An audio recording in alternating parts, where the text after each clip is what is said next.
of all the evil which affect those who have the care and responsibility of others in schools, in families, in churches, society, and nation.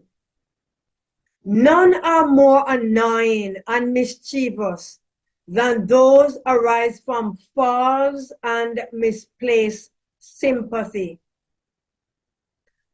Only the Lord alone can measure the length, the breadth, and depth of this evil and its far-reaching influence.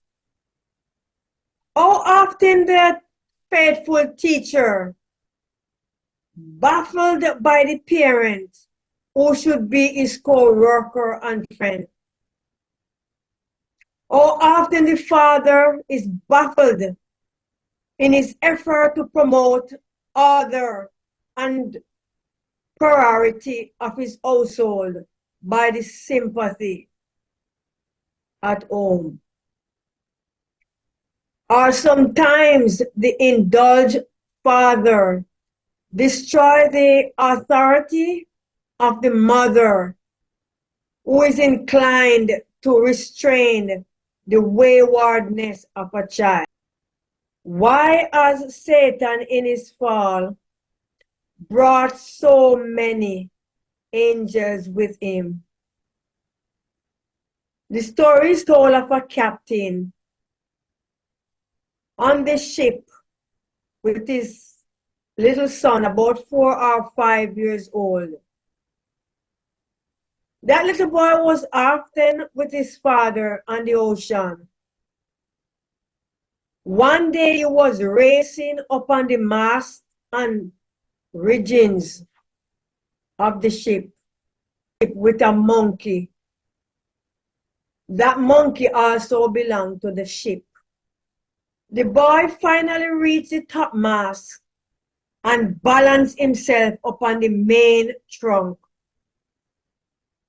The captain, seeing his idolized child in this perilous situation, from which seems to be no way of escape, immediately ran to the cabin, seized his gun, returned, and with stern authority commanded his boy to jump into the sea.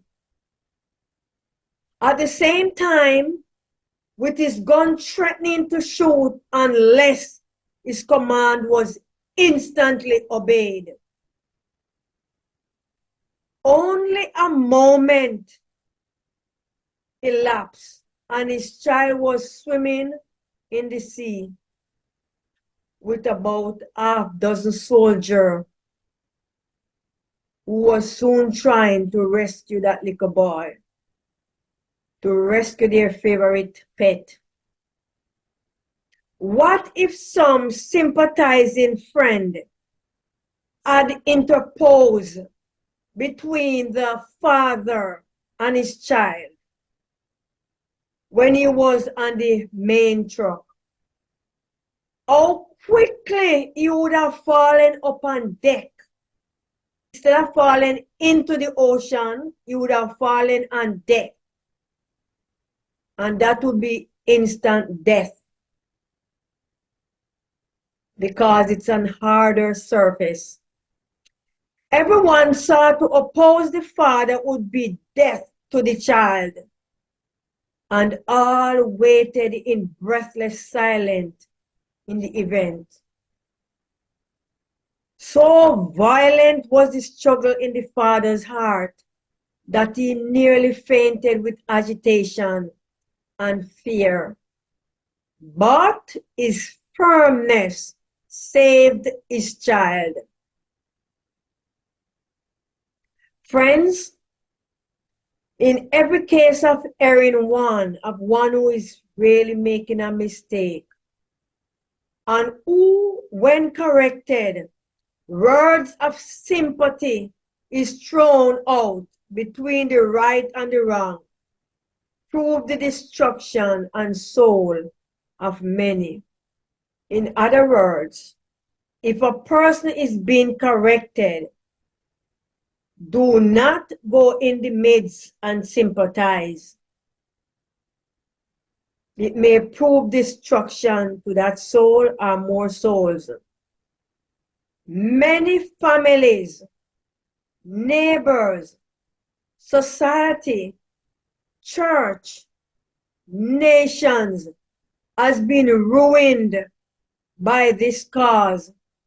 And the same false sympathy once jeopardized the happiness of heaven and consigned legions of once happy angels to this dark despair, this earth.